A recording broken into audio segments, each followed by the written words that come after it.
যদি তোমাকে খায় ধর্মের কাজ করবে।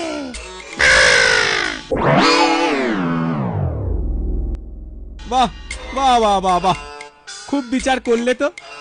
এই তুমি বিচক্ষণ, এই তোমার বুদ্ধি। মূর্খ কাক। মৃত্যুর মুখে তোমার বিচার বুদ্ধি লোপ পেয়েছে ঠাকুর, নইলে তুমি বাস্তব জ্ঞান হারাবে কেন?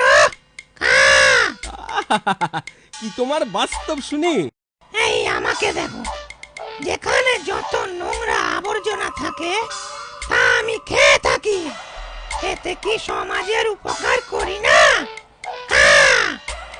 আমরা মানে কাকেরা না থাকলে সমাজের রোগ ব্যাধি আরো বেশি ছড়াতো।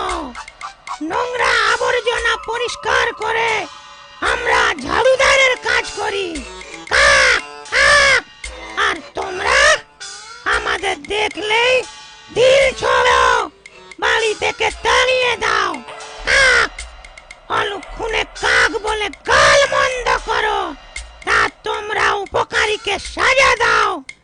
আর বাঘ তেমনটি করলে তার অধর্ম হবে কেন? ও আর যে পারি না, খিদে পেয়েছে, খাবো। তার আবার ন্যায় অন্যায়, ধর্ম অধর্ম তোমরা পারো বটে। অত যদি বুঝতে তুমি, তো মানুষ হয়ে যেতে। চলো চলো, এবার তৃতীয় জনের কাছে যাই।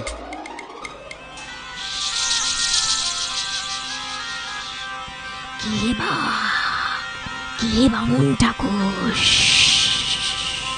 তোমরা একসাথে কোথায় চললে? ব্যাপারটা কি বলো দেখি। বামুন ঠাকুর, ওই তো তৃতীয় জন, ওকেই জিজ্ঞাসা করো না।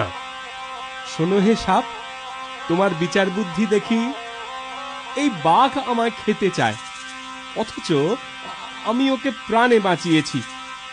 উপকারীকে খাওয়া তো পাপ, কি বলো সাপ? কেন পাপ হতে যাবে কেন? এটাই তো রীতি। বাঘ মানুষকে খাবে না তো কি শাক পাতা দুব্ব ঘাস খাবে? না না না না, কিন্তু আমি তোর উপকার করেছি। উপকার কি আমি করি না? চাষের জমির পোকামাকড় ইঁদুর খেয়ে আমরা ফসল বাঁচাই, সেই ফসল খেয়ে মানুষ বেঁচে থাকে, পরে আমাদের উপকার মনে রাখে না, দেখলেই মারতে আসে, বিষ দাঁত ভেঙে দেয়।